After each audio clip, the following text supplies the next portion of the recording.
I'm just happy to be back with you today. I always want to give you all the awards. So I'm like, Thank you. Thank you. I will happily take them. Thank you so much. getting to talk to you about all of this is such a treat. I want to start with your win for Poker Face. And Yeah, how about that? yes, getting that Emmy. How did that, coming from winning Tonys and all these other awards, how did that impact you as an artist? Um, it wasn't just how it impacted me as an artist, because I felt appreciated for the work, but it was from my peers. And that's really, that meant a lot. And many of these awards, I mean, the Tony Awards are also from your peers, but there was something about this, and I've been nominated so many different times for so many different things that to receive this was it was really special, and it surprised me because I never thought in a million years that it was going to happen. And I just got to work with some of the most remarkable people, and Apatha Murkison being one of them. And so it was something that made me exceedingly delighted. I would have to say. And I have it here I have it in the house in LA, and I go and look at it all the time. I was going to ask you, where do you keep it?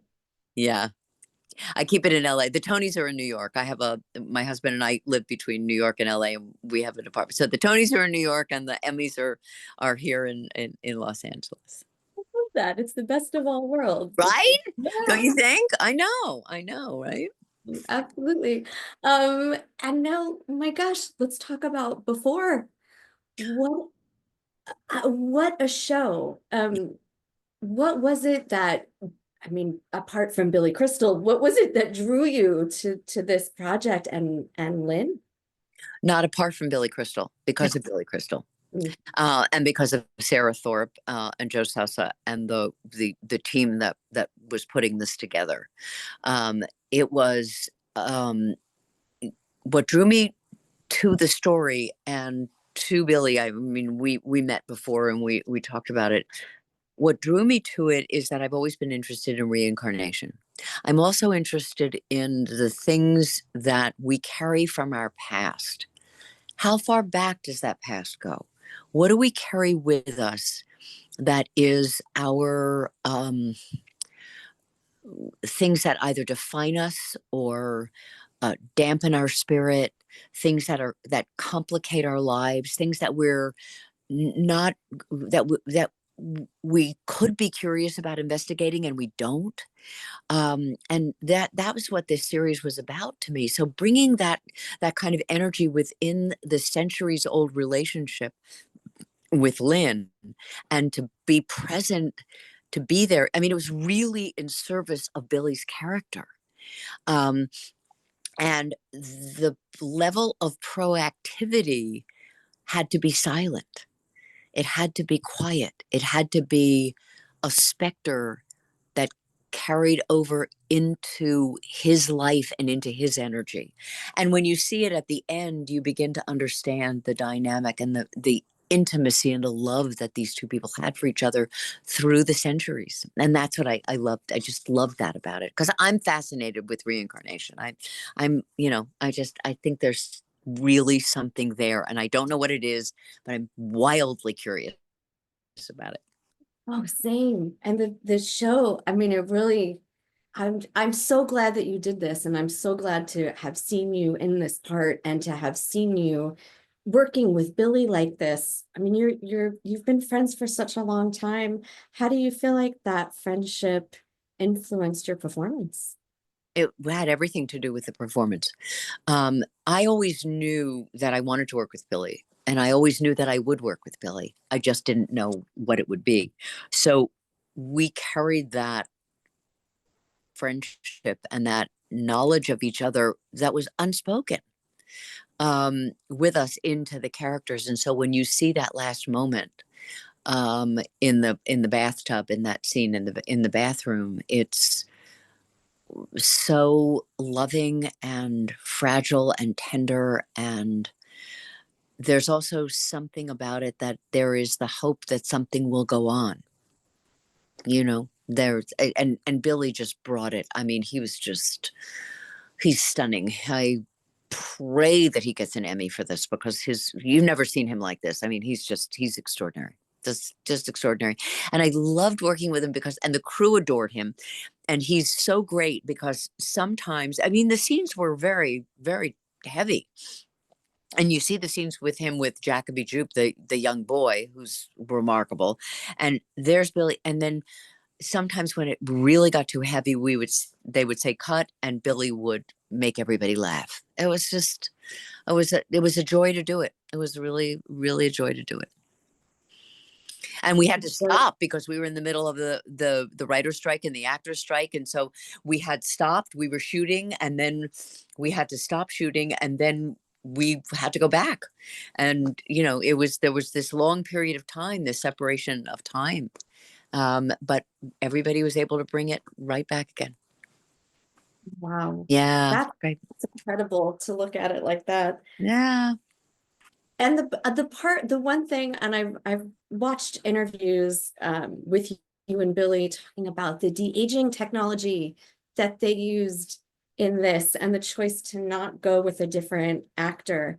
Can you talk a little bit more about that experience and how that affected your performance? We were ecstatic. It's also very expensive, and not everybody is going to have the money to do it or the willingness to do it, but kudos to Apple. They were, and to our producers, Sarah and Joe and Jonathan Philly. I mean, these people, they really went to bat for this because they knew that it would matter. And Billy went to bat for this, and also Eric Roth, who was one of the producers of this. They knew that what happens when you have an actor playing a younger actor playing you. Somewhere the audience is thrown out of the story. And this moment that these two people meet and that their souls recognize each other had to be from the two of us. And that's how it affected the performances. We knew that we could act whatever the scene was, but they would put the face on us that was the younger face. And so we didn't have to do anything different except play the scene. We did, both of us, change our voices a little bit. We had a higher register of our voices, but that was really basically all. So, but also when we were in the middle of doing that scene and how they found each other and how they connected with each other, it was the same intimacy there as is in the bathtub at the end of the series. You see where that began, and then you remember that it was way before. No pun intended. Wow. I find Yeah. it's so wild to me too, because I also want to talk about Out of My Mind, which is like the Sure. complete, I mean, you're on two ends of the spectrum here with this. It's so wild. What is it for you that motivates you when you're choosing a role, especially looking at, particularly this year, what's come out with your diverse body of work? I look to see who the character is. I look to see if that's something that is something that I can bring that will be illuminating about who this person is. Will I be of service to this? Can I be of service in some way to this project? Does the script lift off the page for me? Are the people that I'm going to be working with, are they kind? Are they genuine? Are they, or are we all grateful to be getting to do this project together? So there are a bunch of things that come into play for me. And I also, I have a great team of people, and I talk to them about it. And what is it that I want to do? It's like this thing that's coming out next year that I just did with AMC and Ridley Scott. It's like, is that going to be who were the, I mean, it was a very dire project in that the story was dire, but the people that I was getting to work with were so illuminating and so divine. And it was a bunch of us from Broadway. It was a bunch of New York actors, and Dan Stevens from Downton Abbey. So, are you, you know, when you have people like that, like I looked at that script and it just like leapt off the page at me, and I called my people and I right away and I said, "Oh, I'm in." I read 2 lines and I said, "I'm in." And there's something that there's an intuitive intuition in your gut for me, as well as my intellect, that comes into focus.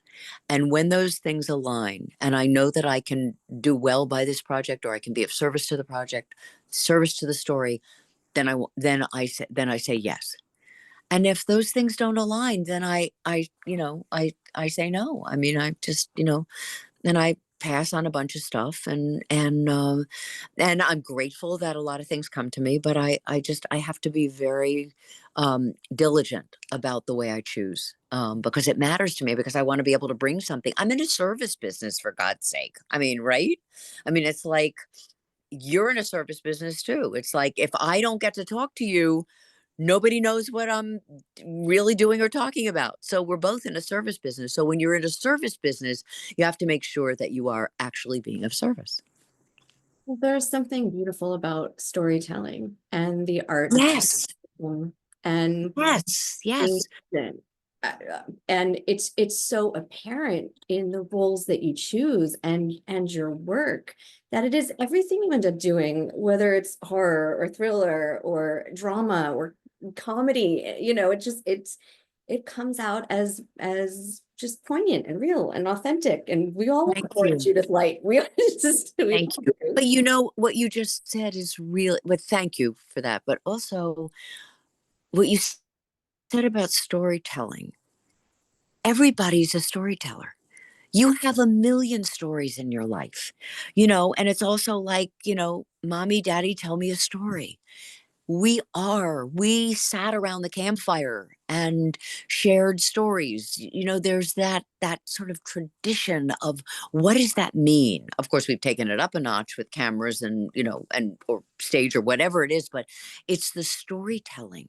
And it starts with the original storyteller, with the writer. And how can I serve that writer? How can I serve that person telling that story? How can I make it my story too? You know, it's like, don't you look at something and there are things that you respond to and you go, I get that. I know that story. That's part of my story. Or you look at other things and you say, not so much. But there's the context of storytelling that I think is very important about what you said. 1,000%. I mean, going back to that with Out of My Mind with Mrs. V, what was it for you with that story that resonated? Well, I know a young woman who has cerebral palsy. Um, she was my late manager's. She is my late manager's niece. And so I had been around Jenny, and I knew what her challenges were. Not the same as Phoebe Ray Taylor or the character in this story, but I also knew that, what does it mean? And particularly as a woman, what does it mean to find your voice?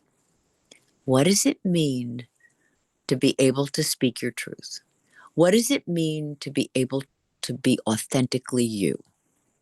And when I looked at this character in this story, and that the character Mrs. V was the support for that young woman and an intergenerational friendship, I thought, this is something that I want to be a part of. This is something I want to talk about.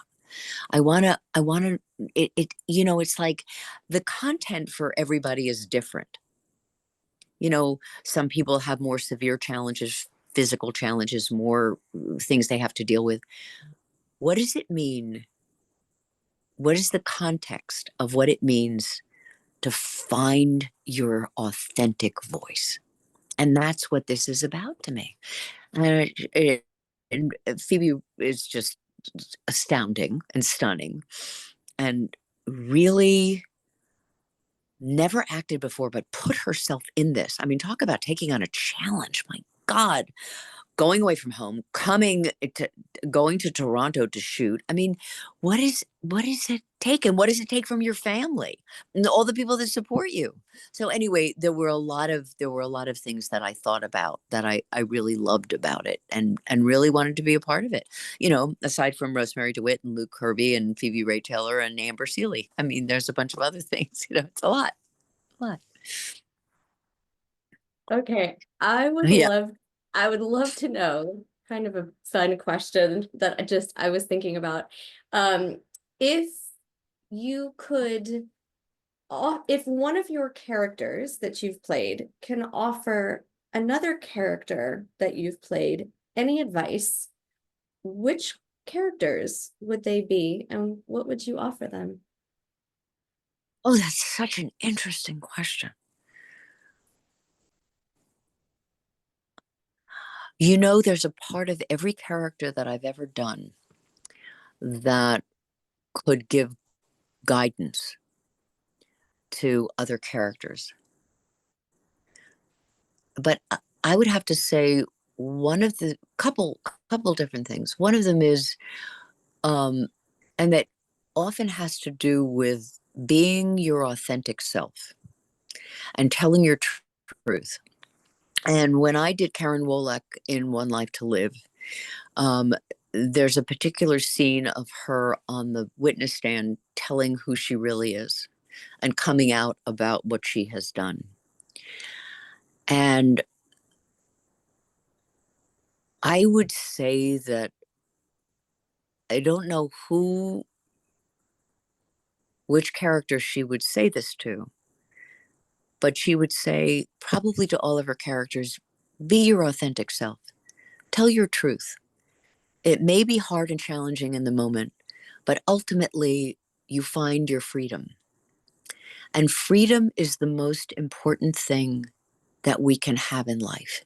It's like, do you feel free in your heart and your soul?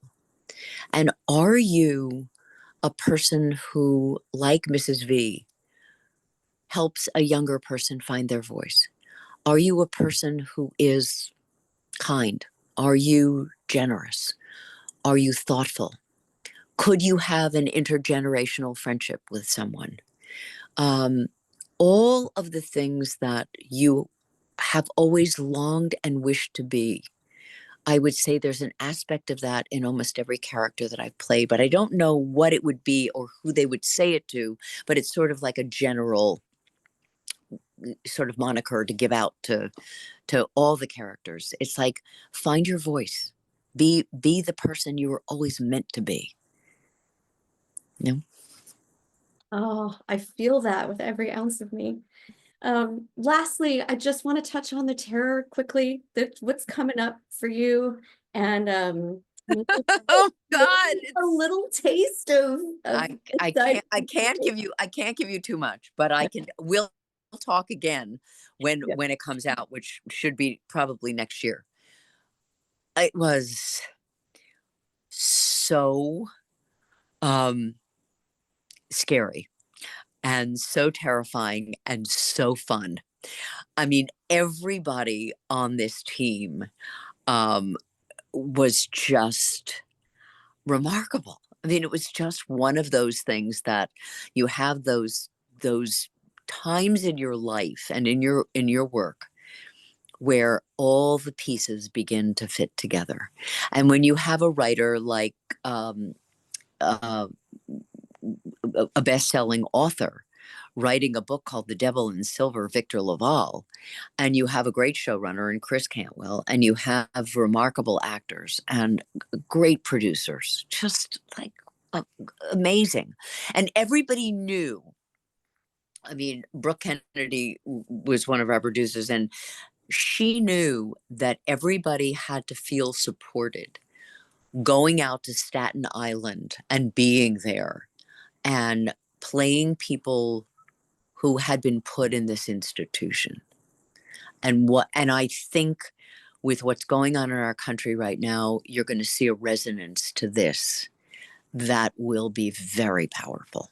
I really do. I think it's just so, I think it's really thrilling and exciting. And when you look at what's happening in our country right now and where we are on the threshold of really sort of looking at art and culture and what does artistry mean and what does television mean now and what does film mean now and what does theater mean now, how are we holding all of these things? And most of the people in this show, in Devil and Silver, are all Broadway actors and theater actors. So it was this cultural diversity and excitement, and we had to drive an hour every day out of New York City to go to out to Staten Island to be at this place, and it was just like, but you could feel everyone being buoyant and joyful in doing the project, and that's another aspect of artistry. So I think it'll be very important. And I'm starting to produce some things with my husband. We have some meetings coming up. I know I'm very excited about that. And I'm going to be speaking at the Oxford Union, and I'm the president of the jury at the Monte Carlo, their 64th Film and Television Festival. So I'm all of these things that are happening are really, I feel very grateful, to very, very appreciative. I'll tell you on the other side of this, so grateful that you are creating art and stories for the rest of us. It really means a lot and so much to speak with you today about all of it. It's been such a pleasure. Thank you. The feeling is so mutual. Thank you so much. Thank you. You need to write some stories. You you have the story to tell, I think, right? Yeah. Billy, you're gonna make me cry. I feel it. Yeah, Just, absolutely. you can just talk it into your phone, see if anything resonates. Yeah. Just whatever. Not a must do, but a thing to think about. Thanks, sweetie. Thank you. Have a Thank lovely day. you too. I'll talk soon.